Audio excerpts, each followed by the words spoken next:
You think the day they come back will feel like victory. You imagine your phone lighting up with their name, your chest tightening, your mind racing, and finally, the silence breaking in your favor. You imagine them saying the words you begged to hear when you were at your lowest. I miss you. I made a mistake. I didn't realize what I had. And maybe one day, in a lot of real situations, that moment really does come. But let me tell you something that most people only learn after they've already reopened the wound. The danger is not when they leave. The real danger is when they come back. Because when someone returns after losing you, they do not just walk back into your life, they walk straight into the part of you that once would have done anything to be chosen. And if you are not stronger by then, if you are not clearer by then, if you are not more honest with yourself by then, their return will not heal you. It will break you in the exact same place twice. That is why you need this video. Not for fantasy, not for false hope. Not because everyone comes back, they do not. Some people leave and never look back. Some people come back only because they are lonely, bored, rejected somewhere else, or suddenly curious whether they still have access to you. Some return because they miss your energy, not because they are finally ready to protect your heart. But many people do come back in some form, sometimes with a message, sometimes with a fake casual check-in, sometimes with a sudden shift in tone, sometimes with eyes that finally look at you differently because life has humbled them enough to see what they couldn't see when your love was easy to reach. And if that day comes, you need to be ready, because that moment will expose whether you really healed or whether you just learned how to wait quietly. Let's be honest from the start. The first time they lost you, they usually did not feel like they were losing you at all. That's the ugly truth. While you were drowning in confusion, trying to decode mixed signals, rereading old messages, wondering how someone who once made you feel so seen could suddenly act like your pain was background noise, they often felt calm. Not always because they were evil, sometimes because they were emotionally immature, sometimes because they were distracted, sometimes because they had options, validation, attention, momentum, ego. But beneath all of that was one silent belief that made them dangerously comfortable with your heart. They thought you would still be there. They thought if they ever changed their mind, needed comfort, got lonely, got rejected, got bored, or simply missed being adored, they could turn around and find you exactly where they left you. Still attached, still soft, still reachable. That belief is what made them careless. That belief is what made your love look cheap in their eyes, even though it was one of the rarest things they had ever been given.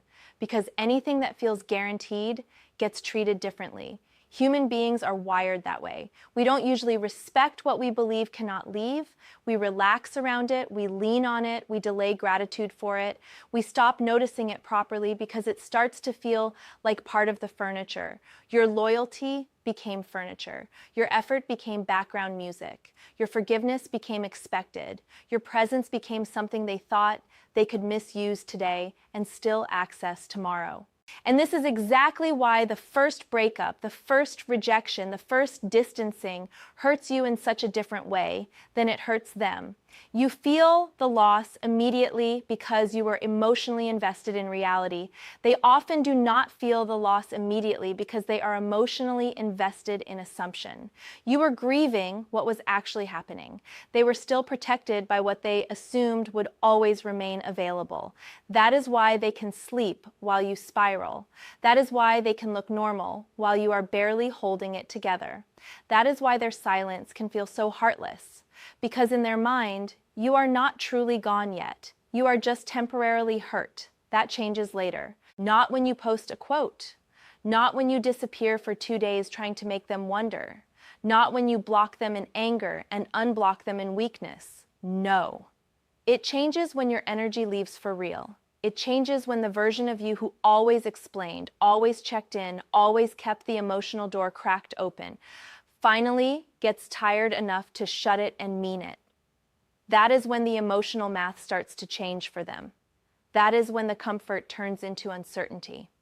That is when the same person who once treated your love like it was renewable starts feeling something they did not expect. The possibility that they may not get you back on demand. And that possibility is what scares people. Maybe not publicly, maybe not dramatically, but internally, deeply, quietly, it unsettles them. Because now they are not dealing with the version of you they understood. They are not dealing with the one who would chase after confusion and call it love. They are not dealing with the one who would hand them reassurance every time they felt insecure.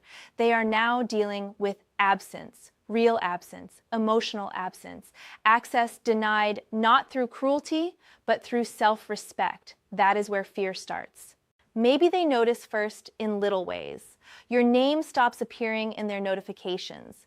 You stop reacting to what they post. The tiny signs they once used to measure your attachment disappear.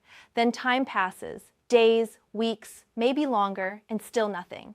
You are not trying to win. You are just no longer available in the old way. They hear from someone that you seem different. They see a picture and you look lighter. They run into you and you are not rude, not cold, not broken, just calm, present. Harder to read, harder to control, harder to predict. And for someone who once built their comfort on knowing exactly how much access they had to your emotions, that shift can hit like a private emergency. That is when one day they may come back afraid to lose you twice. Not because you begged the universe for karma, not because you played tricks, not because you posted thirst traps, forced jealousy, or used silence like a cheap strategy, but because time did what your tears could not. It taught them the value of what was easiest to underestimate while it was still available. It taught them what your presence was covering up.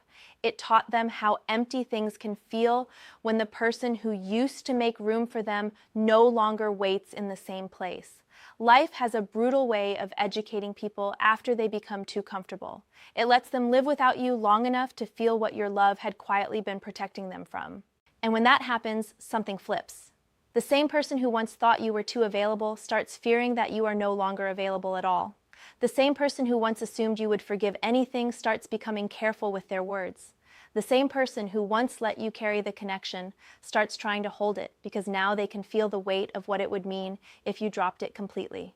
And if you have truly changed by then, not just cosmetically, not just online, but in your standards, in your nervous system, in the way you carry your heart, they will feel that too. They will feel that this is not the old version of you. They will feel that if they lose you again, there may not be another path back in. Now stop right there with me for a second, because this part matters more than anything else I'm about to say. If what you're hearing right now feels like someone reached into your chest and pulled out a truth you have never been able to explain, then do not just passively listen. Make this a marker in your life. Subscribe right now. Like this video right now. And in the comments, write one sentence: I will not lose myself twice. Do it while your heart is open. Do it while this truth is landing. Not because this is about helping a channel grow. This is about drawing a line in your own life. This is about making a promise to the version of you that cried alone, waited too long, excused too much, and confused being chosen with being respected. There are people reading these comments who are in the exact same darkness you were in, and your words may be the thing that finally snaps them awake. So if this is hitting you, do not sit there silently pretending it isn't. Subscribe, like, comment, claim the lesson while it is fresh. Because here is the trap: the comeback can feel like justice when really it is a test. It can feel like validation when really it is exposure. It exposes whether your healing was real. It exposes whether your boundaries only exist when they are absent, or whether they still exist when they are standing right in front of you, saying the words you once prayed to hear. Anybody can act attached when nobody is knocking. The real question is, what happens when the doorbell rings? That is where most people fail.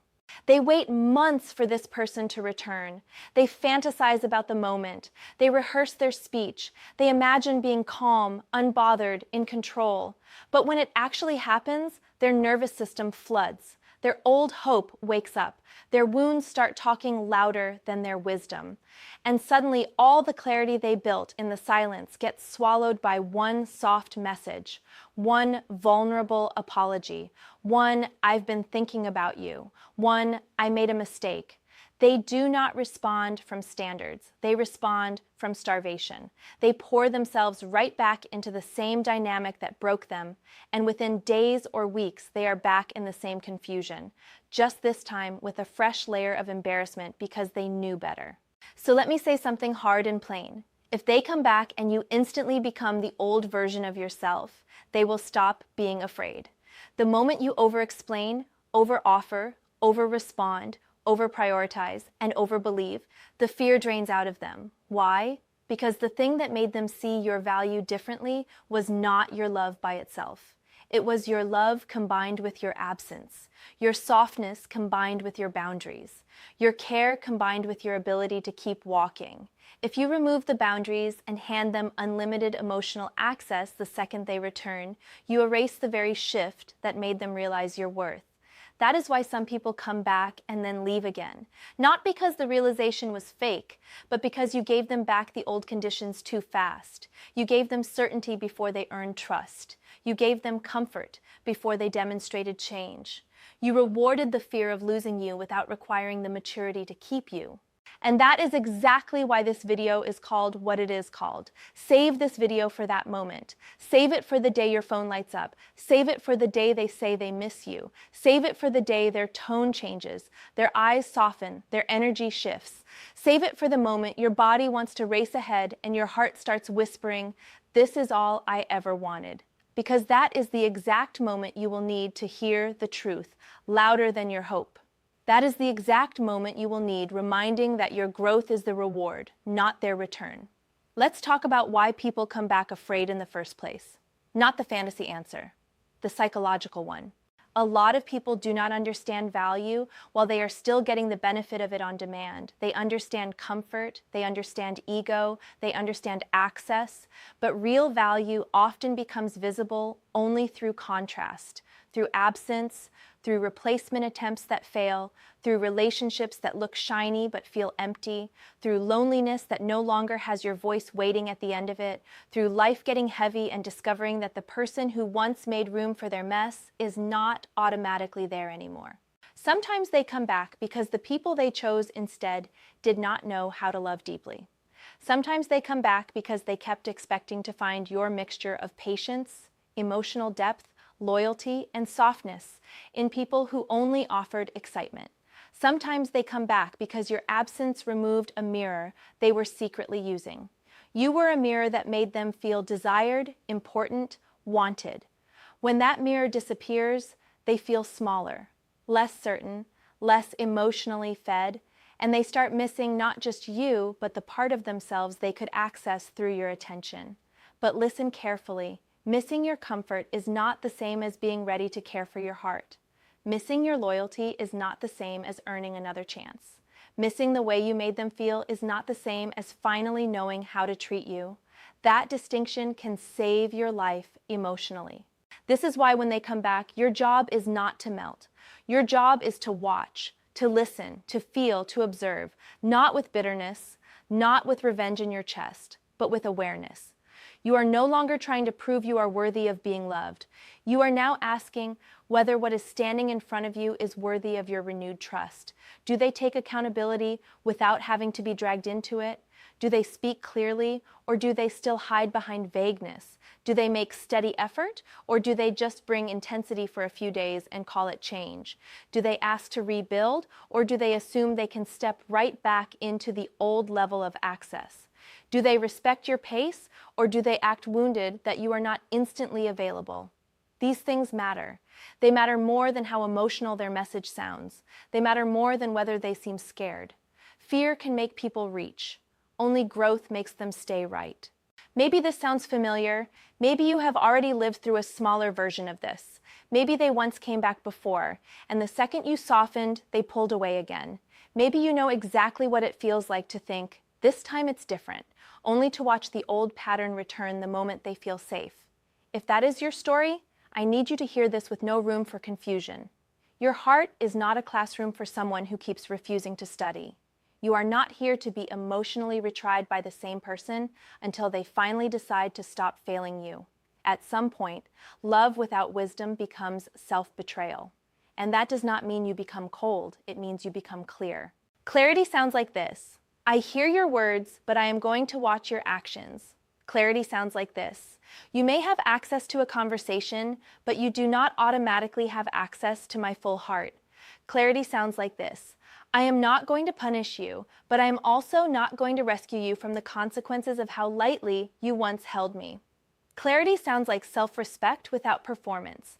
That energy changes everything, because the second time around, what they fear losing is not just you. It is the new you, the one who can care and still say no, the one who can love and still leave, the one who can speak gently and still hold the line, the one who no longer treats attention like proof and apologies like transformation.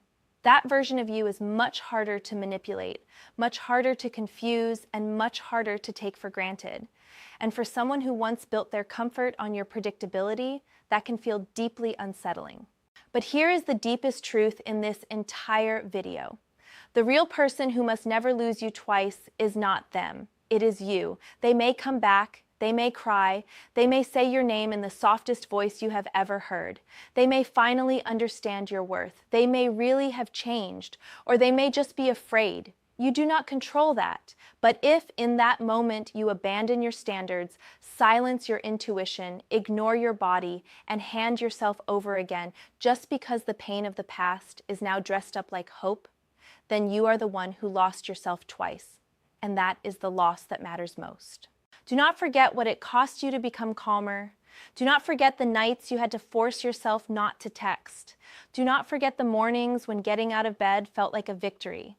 Do not forget how many times your body shook because you missed someone who was not fighting for you with the same urgency. Do not forget how much work it took to stop romanticizing confusion.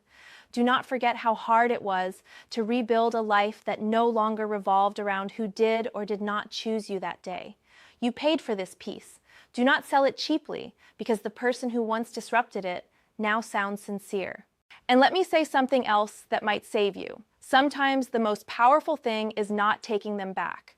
Sometimes the most powerful thing is realizing you no longer need what you once thought you could not live without. Sometimes the healing is not in reunion. It is in seeing them return and feeling calm, no rage, no collapse, no desperate need to reopen the chapter, just clarity, just gratitude for the lesson, just the quiet understanding that the person who would have run back is no longer in charge of your life. That is real power. Not making them chase, not making them suffer, not making them regret. Real power is being able to look at the very thing that once controlled your emotions and realize it no longer owns your nervous system. Real power is knowing that whether they come back or not, your worth stayed with you. Real power is not waiting for somebody else's realization to decide how valuable you are.